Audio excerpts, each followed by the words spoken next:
고린도전서 9장 19절로 23절 말씀 함께 봅니다. 내가 모든 사람에게서 자유로우나 스스로 모든 사람에게 종이 된 것은 더 많은 사람을 얻고자 함이라. 유대인들에게 내가 유대인과 같이 된 것은 유대인들을 얻고자 하며 율법 아래에 있는 자들에게는 내가 율법 아래에 있지 아니하나 율법 아래에 있는 자 같이 된 것은 율법 아래에 있는 자들을 얻고자 하며 율법 없는 자에게는 내가 하나님께는 율법 없는 자가 아니요 도리어 그리스도의 율법 아래에 있는 자이나 율법 없는 자와 같이 된 것은 율법 없는 자들을 얻고자 함이라. 약한 자들에게 내가 약한 자와 같이 된 것은 약한 자들을 얻고자 하며 내가 여러 사람에게 여러 모습이 된 것은 아무쪼록 몇 사람이라도 구원하고자 함이니 내가 복음을 위하여 모든 것을 행하면 복음에 참여하고자 함이라. 할렐루야. 지경 넓히기 네 번째 시간, 자유의 지경을 넓혀라라는 제목으로 은혜를 나누겠는데요, 모든 그리스도인은 마땅히 예수님의 지상 명령에 따라 제 생각의 지경, 마음의 지경, 섬김의 지경, 봉사의 지경을 넓혀가야 되고 영적인 지경, 정신적인 지경을 넓혀가야 됩니다. 할렐루야. 예수님의 지상 명령이잖아요. 지경을 넓혀가며 살아갑시다.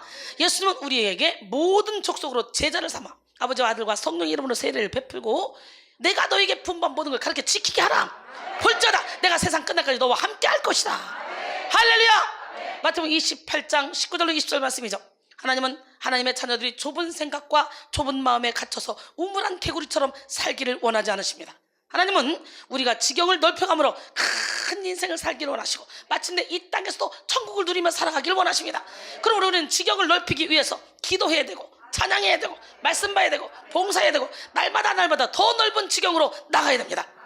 야베스는 열악한 환경 가운데서도 지경을 넓혀달라고 기도했습니다.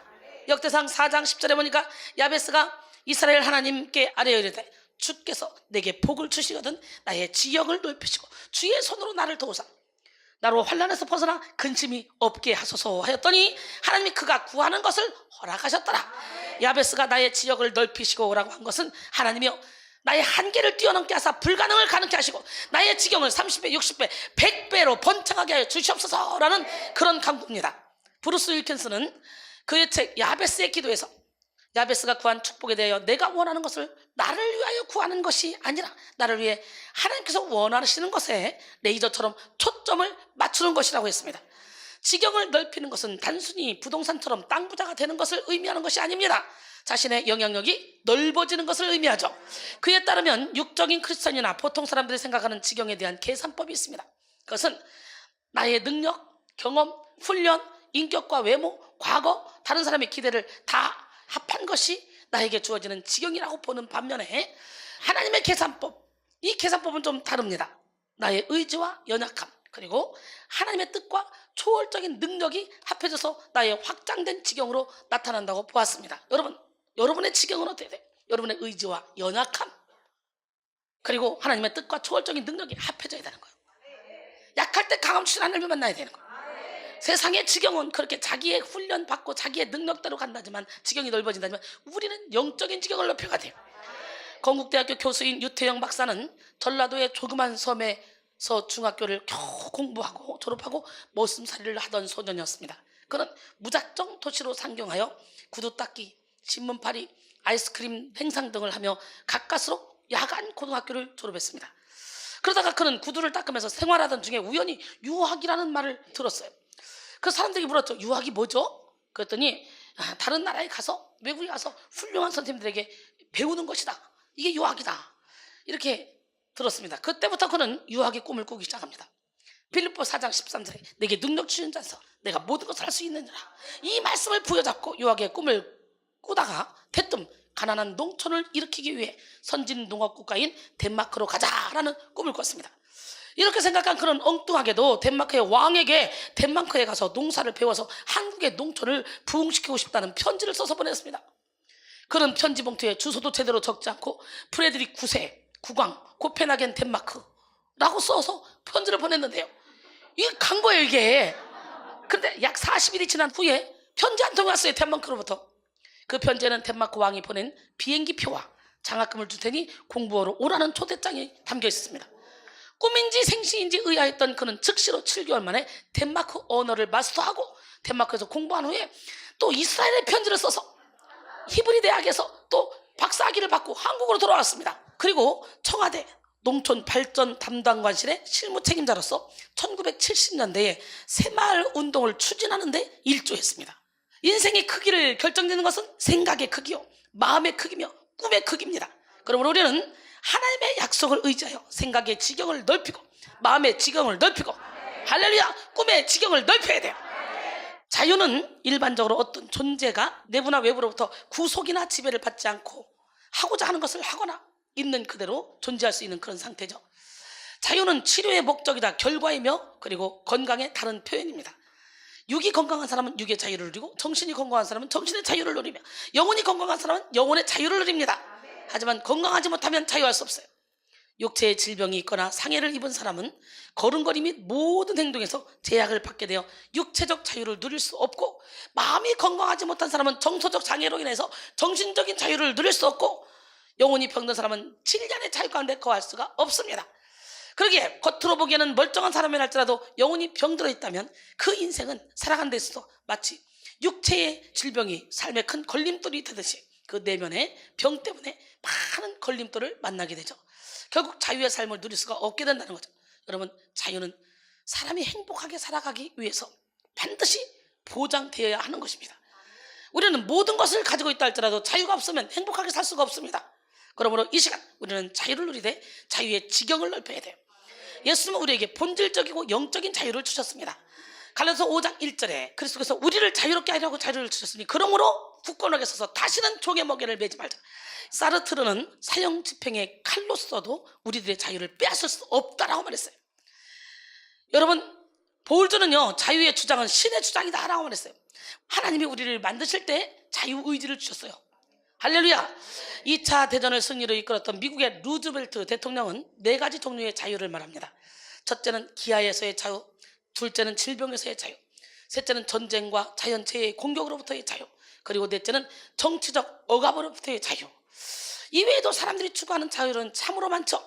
많은 사람들이 선택의 자유, 언론의 자유를 주장하고 표현의 자유, 그리고 양심의 자유, 종교적 자유를 추구합니다. 특별히 존 밀턴은 그 어떤 자유보다 아는 자유, 생각하는 자유, 믿는 자유, 그리고 양심을 따라 발언할 수 있는 자유를 구했습니다. 하지만 오늘 우리는 그 어떤 자유보다 영적인 자유를 구해야 돼요. 고차원적인 자유를 누리는 사람은 저차원적인 억압을 초월하는 삶을 살 수 있습니다. 다시 말해, 영혼의 자유를 누리는 사람은 육체의 억압을 초월하여 궁극적인 자유를 누릴 수 있다는 거예요. 영이 깨어봐. 혼을 뚫고 육을 뚫고 나갈 수 있어요. 제가 영이 깨어 있으니까 거의 다 죽어가 쓰러질 것 같아도 항상 기쁘게 즐겁게 힘있게 복음을 증거하잖아요. 할렐루야. 또한 환경에 제약받지 않는 삶을 살 수 있다는 거예요. 영의 자유를 누리면. 할렐루야. 하지만 반대로 저 차원의 자유가 있어도 그 차원에서 억압을 받으면 저 차원의 자유는 효력을 발휘할 수가 없는 거예요.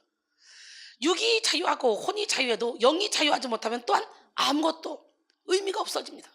이 시간 여러분 모두가 육의 자유에서 혼의 자유로, 혼의 자유에서 영의 자유로, 할렐루야, 자유의 지경을 넓혀가길 원합니다. 고린도서 4장 18절에 우리가 주목하는 것은 보이는 것이 아니고 보이지 않는 것이니 보이는 것은 잠깐이요 보이지 않는 것은 영원합니다. 에밀 브루너는 인간은 자유롭다. 그러나 그 자유는 하나님께 얽매였을 때 비로소 자유한 것이다 라고 말했습니다. 자유의 역설이죠. 자유로운데 하나님의 얽매일 때, 하나님께 얽매일 때, 주님의 노예가 될 때 진정 자유롭고, 사랑의 노예, 진리의 노예가 될 때 진정 자유롭고, 하나님의 은혜에 사로잡힐 때 거기에 참 자유가 있습니다. 주님 안에서만 진정한 행복이 있습니다. 오늘 우리는 인간의 본질적인 자유를 억압하는 것이 물질적 결핍이나 지적 결핍이 아니라 죄라는 사실을 분명히 알아야 돼요. 죄는 우리의 영혼을 결박합니다. 죄가 하나님과 우리 사이에 거리를 냈습니다. 죄에 묶인 영혼은 온전하지 못하고 자유하지 못합니다. 그러므로 영의 자유를 누리기 위해서는 반드시 먼저 죄의 문제를 해결해야 되겠죠. 할렐루야. 예수님은 우리의 모든 죄를 이미 해결해 놓으셨습니다. 우리에게 영의 자유를 주기 위해서 우리 주님은 이 땅에 오셨습니다. 영의 자유는 본질적인 자유이고 그리고 능력을 포함한 자유이며 사랑 안에 역사하는 자유입니다. 누가복음 4장 18절로 19절 주의 성령이 내게 임하셔서 이런 가난한 자에게 복음을 전하게 하시려고 내게 기름을 부시고 나를 보내사 포로된 자의 자유를, 눈먼 자에게 다시 보게 함을 전파하며 눌린 자를 자유롭게 하고 주의 은혜를 전파하게 하려 하심이라. 할렐루야. 죄는 우리를 묶는 특성이 있습니다. 하나님의 영은 묶는 영이 아니라 푸른 영입니다. 죄는 아주 작은 죄라도 우리에게 누룩처럼 작용하여 삶을 얽매이기가 쉽습니다. 히브리서 12장 1절에 이러므로 우리에게 구름같이 둘러싼 허다한 증인들이 있으니 모든 무거운 것과 얽매이기 쉬운 죄를 벗어버리고, 할렐루야. 여기서 얽매이기 쉬운 죄는 뭐냐? 우리가 일상생활 속에서 가장 많이 자주 짓고 마주하는 죄악을 의미합니다. 아주 작은 것이라 할지라도 그것이 여러분을 가장 크게 얽매이게 할 수 있다는 것이죠. 죄는 크건 작건 우리의 자유를 빼앗고 우리의 영혼을 도둑질합니다. 죄를 해결하지 않으면 이 도둑에게 노예처럼 맨날 끌려다니며 고통스러운 삶을 살게 되죠. 예수님은 그 앞에 있는 자유의 기쁨을 위하여 십자가를 참으셨습니다. 할렐루야! 여러분, 예수님은 죄에 묶여 종살이하던 인간들의 길이요 진리요 생명이 되십니다. 예수를 만나는 사람마다 참된 자유를 얻게 되고 예수님을 깊이 알면 알수록 더 깊은 자유를 누리게 됩니다. 사실 인간은 본성상 자유를 누리지 못합니다. 인간이 타고난 죄는 인간을 묶고 구류하며 억압하죠. 인간이 스스로 해결할 수 없는 죄의 문제는 끊임없이 인간을 결박함으로 인간을 노예로 만듭니다. 결국 죄로 인해 결박당한 인간은 참된 자유가 무엇인지도 모른 채 묶이는 삶을 살게 되죠. 요한복음 8장 32절에 진리랄지 진리가 너희를 자유롭게 하리라. 그들이 대답하되 우리가 아브라함의 자손이라 남이의 종된 적이 없거늘 어찌하여 우리가 자유롭게 되리라 하느냐. 예수께서 대답하시되 진실로 진실로 너희에게 이르노니 죄를 범하는 자마다 죄의 종이라. 요한일서 3장 8절에 죄를 짓는 자는 마귀에게 속하나니 마귀는 처음부터 범죄함이라. 하나님의 아들이 나타나신 것은 마귀를 멸하려 하심이라 그랬어요. 이렇게 죄가 있는 곳에는 자유가 없습니다. 하지만 진리는 죄를 이기고 자유를 현실화시킵니다. 구약의 자유는 노예 신분에서의 해방, 영적 포로에서의 자유를 뜻하는 말이었습니다. 그러나 신약에서 자유는 죄로부터의 해방을 의미하고 동시에 자신의 욕망에서 벗어난 내면의 자유의 상태를 의미합니다. 오늘 이 시간 여러분 모두가 자유를 몰랐던 여러분의 모든 삶의 영역으로 자유의 지경을 넓혀가는 축복의 시간이 되기를 원합니다. 그가 찔림은 우리 허물 때문이요 그가 상함은 우리의 죄악 때문이라. 그가 징계를 받은 우리는 평안을 누리고 그가 채찍을 맞음으로 우리는 나음을 받았다. 이미 예수님이 십자가에 못 박혀 죽으심으로 말미암아 우리의 원죄, 과거에 지은 죄, 조상이 지은 죄, 현재 짓고 있는 죄, 앞으로 짓는 죄, 이 모든 죄까지도 다 해결해 놓으셨다는 거예요. 그가 채찍에 맞음으로 너희가 나음을 입었대요. 예수님은 치료의 근원이야. 오늘 이 시간에 주님의 손에 붙들려서 영혼 중의 모든 질병을 깨끗하게 고침받는 축복의 통로가 되기를 원합니다. 그가 찔림은 우리의 허물을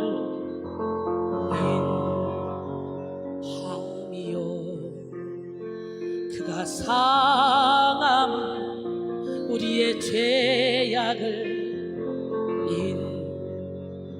인함이라. 그가 징계를 받음으로 우리가 나음을 입었도다. 우리는 양 같아서 그릇 행하여 각기 제 길로 갔거늘 각기 제 길로 갔거늘 여호와께서 우리의 죄악을 그에게 담당시켰도다. 그가 징계를 받음으로 우리가 나음을 입었도다. 우리는 양 같아서 그릇 행하여 제 길로 갔거늘 각기 제 길로 갔거늘 여호와께서 우리의 죄악을 그에게 담당시켰도다. 우리 모두 다 죄의 문제를 해결하고 우리의 지경을 넓힙시다. 자유의 지경을 넓힙시다. 율법의 지경을 자유의 지경으로 넓힙시다. 뭐를요? 율법의 지경을 자유의 지경으로. 우리는 예수 그리스도가 오기 전에는 율법의 멍에 아래 있었습니다. 우리가 다 감당할 수 없는 율법의 요구에 버거워하며 불순종에 따른 두려운 정죄로 인해 억압당했습니다. 하지만 예수 그리스도께서 이 땅에 오셔서 예수님을 십자가에 못 박혀 죽으심으로 율법의 저주에서 우리를 속량하셨습니다. 갈라디아서 3장 13절에 보니까 그리스도께서 우리를 위해 저주를 받은 바 되사 율법의 저주에서 우리를 속량하셨으니 기록된 바 나무에 달린 자마다 저주 아래 있는 자라 하였습니다 그랬어요. 율법으로부터의 자유라는 뜻은 말씀을 지키지 않아도 된다는 의미가 아닙니다. 율법이 아닌 오직 예수의 진리 안에서만 우리는 말씀을 지킬 수가 있는 거예요. 우리 힘으로는 지켜지지 않아요. 그러나 사람들은 율법으로 자신의 의를 드러내려고 율법 앞에서 의로운 자가 된다고 생각하며 율법을 지키려고 몸부림치죠. 근데요 여러분, 율법은 마치 거울이 우리의 얼굴에 묻은 얼룩을 보게 하는 것이지 지워주지는 못한다는 거예요. 거울이 존재하는 이유는 우리를 깨끗하게 하는 것이 아니라 우리의 얼굴에 묻어있는 얼룩을 비춰주는 역할만 감당한다는 거예요. 율법이 그런 거라는 거예요. 전에 율법이 없었을 때는 세상에 죄가 있었으나 죄를 죄로 여기지 않았는데 율법이 생기고 나서 이제 죄를 죄로 보게 되는 거죠. 로마서 7장 9절에 전에 율법을 깨닫지 못했을 때는 내가 살았더니 계명의 이름에 죄는 살아나고 난 죽었다 그랬어요. 로마서 3장 20절에 그러므로 율법의 행위로 그의 앞에 의롭다 하심을 얻을 육체가 없나니 율법으로는 죄를 깨달음이라. 요한복음 8장 36절에 보니까 그러므로 아들이 너희를 자유롭게 하면 너희가 참으로 자유로우리라. 할렐루야. 존 파이퍼 목사는 율법의 주의의 두 가지를 정의했습니다. 첫 번째, 행동에 대한 성경적 기준을 하나님의 호의를 얻기 위해서 인간 자신의 힘으로 지켜보려는 태도다 이렇게 말했어요. 이런 사람들은 성경에 나온 율법을 지키는 모습을 보여줘서 자신의 도덕성을 입증 또는 과시하려고 한다 그랬어요. 두 번째는 뭐냐, 성경에 있지도 않은 행동을 구체적으로 세분화해서 조건을 만들고 그것에 맞춰서 살아야만 그리스도의 자격이 된다고 하는 것입니다. 결국 이런 율법주의 성향을 가진 사람들은 두 가지 실패를 얻게 된다고 하는데요. 첫째, 나 자신의 성화를 위해서 하나님을 전적으로 의지하는 데 실패하고, 둘째, 다른 사람의 성화를 위해 하나님을 의지하는데도 실패한다는 것, 즉 영혼사랑도 실패한다는 거예요. 노력에 비해 참으로 안타까운 경우가 바로 율법주의입니다. 예수 그리스도로 말미암아 우리는 율법의 지경에서 벗어나 자유를 누리게 되었습니다. 예수 그리스도 인해서 우리는 우리의 노력으로 이행할 수 없었던 율법의 요구에서 벗어나 성령으로 말미암아 하나님의 뜻을 이루는 삶을 살게 되었습니다. 예수님의 사랑의 너비와 길이와 높이와 깊이가 어떠함을 깨달아 사랑으로 충만해지면 사랑은 율법의 완성이라는 거예요. 사랑은 이웃에게 악을 행하지 않기 때문에. 로마서 13장 10절에 내가 예수님을 주인으로 모시기만 하면 내가 율법을 지키려고 노력하지 않아도 저절로 지켜져. 내 안에 예수가 사시니까. 그러니까 내가 예수님을 배제하고 내 의로 율법을 지키려고 몸부림치면 칠수록 우리는 어둠의 영에 사로잡혀서 고통 가운데 살 수밖에 없다는 거예요. 자아를 내려놓고 성령의 인도를 받는 그런 법을 깨닫지 못하기 때문에 오늘 자기 의에 묶이고 율법에 묶여서 주어진 자유를 누리지 못하는 사람이 있다면 오늘 예수 이름으로 회개하시기 바랍니다. 이 시간 여러분 모두가 성령으로 말미암아 율법의 지경에서 자유의 지경으로 나가 기쁨으로 하나님의 뜻을 이루는 삶을 살기를 원합니다. 로마서 8장 1절로 4절 그러므로 이제 그리스도 예수 안에 있는 자에게는 결코 정죄함이 없나니 이는 그리스도 예수 안에 있는 생명의 성령의 법이 죄와 사망의 법에서 너를 해방하였습니다. 율법이 육신으로 말미암아 연약하여 할 수 없는 그것을 하나님은 하시다니 곧 죄로 말미암아 자기 아들을 죄 있는 육신의 모양으로 보내어 육신의 죄를 정하사 육신을 따르지 않고 그 영을 따라 행하는 우리에게 율법의 요구가 이루어지게 하려 하심이라 그랬어요. 할렐루야. 그 다음에 과거의 지경을 자유의 지경으로 넓힙시다. 많은 사람들이 과거에 묶여서 현재의 자유를 놓치고 살아갑니다. 과거에 받았던 상처에 묶이고 과거에 대한 미련과 죄책감에 묶여서 현재도 자유롭지 못하고 살아갑니다. 그러나 예수 그리스도는 우리를 과거로부터 자유하게 하십니다. 예수님은 우리를 날마다 새로운 피조물로 거듭나게 하시고 할렐루야, 새로운 현재를 맞이하게 하십니다. 과거에 대한 모든 것을 다 내려놓으시고 앞만 보고 달려가는 기적의 주인공이 되길 원합니다. 할렐루야. H.W. 롱펠로는 쓸쓸한 듯이 과거를 보지 말라. 그것은 두 번 다시 돌아오지 않으므로 주저하지 말고 현재를 개선하라. 그림자 같은 미래를 향해 나아가라. 두려워하지 말고 씩씩하게 용기를 가지고 나아가라 라고 하며 아무리 달가워도 미래를 믿지 말라. 죽은 과거는 죽은 과거로 묻게 하라. 움직여라. 내부에는 심장이, 머리 위에는 하나님이 라고 외쳤습니다. 할렐루야. 우리는 과거의 영향권에서 벗어나야만 합니다. 고린도서 5장 17절에 그런즉 누구든지 그리스도 안에 있으면 새로운 피조물이라. 이전 것은 지나갔으니 보라 새 것이 되었도다. 미국에서 토크쇼의 여왕으로 알려진 오프라 윈프리 잘 아시죠? 사생하였고 흑인이며 9세에 강간당했고 14세에 미혼모가 됐습니다. 마약 중독자라는 그런 어두운 과거를 가지고 있었습니다. 그러나 그녀는 과감하게 자신의 불행했던 과거를 청산하고 자신의 재주를 살려서 토크쇼의 1인자가 되었습니다. 그녀가 성공한 후에도 많은 사람들이 그녀의 어두운 과거를 들먹일 때면 그래서 어떻다는 건데? 과거가 어떻다는 건데? 이런 식으로 과거는 과거일 뿐이라는 태도를 취했다고 합니다. 여러분, 우리는 과거에 매이지 말고 모든 어두운 과거를 다 청산하시고 앞만 보고 달려가기로 합니다. 그 다음에 두려움의 지경을 자유의 지경으로 넓힙시다. 많은 사람들이 두려움에 묶여서 자유를 누리지 못합니다. 인생을 애워서는 수많은 두려움에 묶이고 미래에 대한 두려움에 묶여서 현재에 자유하지 못합니다. 두려움에 묶인 사람들은 미래에 대한 꿈이나 소망을 간직하기는커녕 재난과 재해, 사고와 질병을 두려워하며 현재를 낭비합니다. 오늘 우리는 하나님을 신뢰함으로 두려움의 지경을 자유의 지경으로 확대해 나가야 됩니다. 하나님이 우리에게 주시는 마음은 두려워하는 마음이 아니요 오직 능력과 사랑과 절제하는 마음이라고 디모데후서 1장 7절은 말하죠. 큐니어는 모험적 인생이란 두려움을 면제받는 생애가 아니라 이를 극복하고 사랑하는 생애를 말한다 라고 말했습니다. 레츠는 모든 걱정 중에서 가장 판단력을 약화시키는 것이 바로 공포심이다 라고 말했습니다. 하나님을 신뢰하고 하나님의 뜻 안에 거하는 사람에게는 모든 것을 합력하여 선을 이루어 주십니다. 그러므로 우리는 부질없이 미래를 두려워할 것이 아니라 구원과 소망의 투구를 써야 돼요. 할렐루야. 구원의 소망의 투구를 쓰고 현재의 자유를 충실하게 누리며 살아가야 돼요. 한날 괴로우면 그날에 족하대요. 사랑하는 성도 여러분, 예수 그리스도께서 생명을 내어놓고 우리에게 자유를 주셨기 때문에 그리스도인은 그 어디에도 묶여서는 안 됩니다. 우리가 누려야 되는 자유는 예수님 짤입니다. 우리는 이 고귀한 자유를 더 넓게 누리고 더 깊게 누리며 영원토록 누려야 됩니다. 자유의 지경을 넓히기 위해 우리는 더욱더 하나님의 뜻 안에 거해야 됩니다. 하나님께서 우리에게 주신 자유는 육적인 이기심을 충족시키는 자유가 아닙니다. 성령 안에서 자유를 주셨고 진리 안에서 자유를 주셨으며 은혜 안에서 자유를 누리도록 하셨습니다. 이런 맥락에서 사무엘 호킴스는 기독교인의 자유에 대해서 다음과 같이 설명을 합니다. 물고기는 물속에서 헤엄치고 있을 때 가장 자유합니다. 그러나 같은 물고기가 육지에 올라오면 아주 부자유하게 됩니다. 이와 마찬가지로 인간의 자유라는 것도 인간 자신에게 구비되어 있는 것이 아니라 인간이 마땅히 있어야 할 곳에 있을 때에 자유한 것입니다. 그리고 그 자유는 사람의 마음이 어디에 두어져 있는가에 의해서 결정이 됩니다. 기차는 철도 위에서 달리고 있으니 재미가 없다든가 답답할 것이라든가 이렇게 생각하는 것은 크게 잘못된 생각입니다. 기차는 철도 위에 있어야만 자유하고 배는 물 위에 있어야만 자유합니다. 새는 공중에서 자유할 수 있고요. 그러면 인간의 심령은 어디 있어야 진정 자유할까? 바로 예수 그리스도 안에 전적인 신뢰를 두고 살아갈 때 우리들은 전적인 자유를 누릴 수가 있는 것입니다. 자유의 지경을 넓히는 비결은 하나님의 품 안에서 하나님의 뜻을 이루는 삶에 집중하는 것입니다. 그런 의미에서 오늘 본문을 기록한 사도 바울은 자유의 지경을 넓히는 비결을 통달한 사람이라고 말할 수 있죠.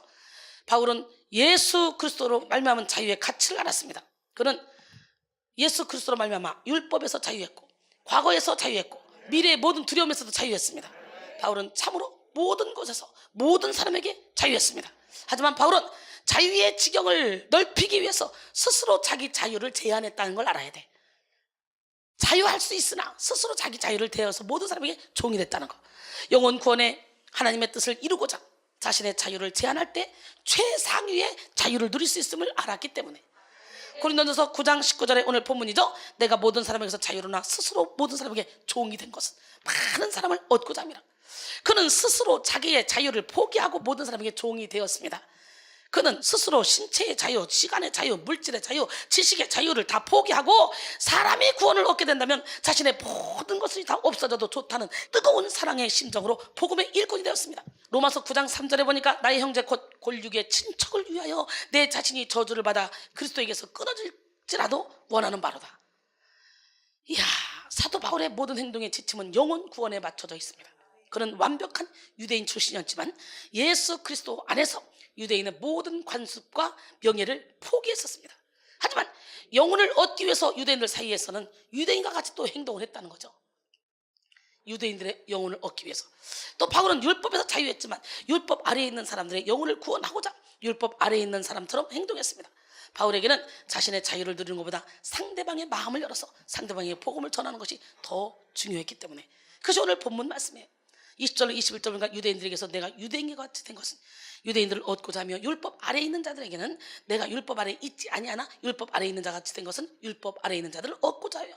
율법 없는 자에게는 내가 하나님께 율법 없는 자가 아니요 도리어 그리스도의 율법 아래에 있는 자이나 율법 없는 자 같이 된 것은 율법 없는 자들을 얻고자 함이라.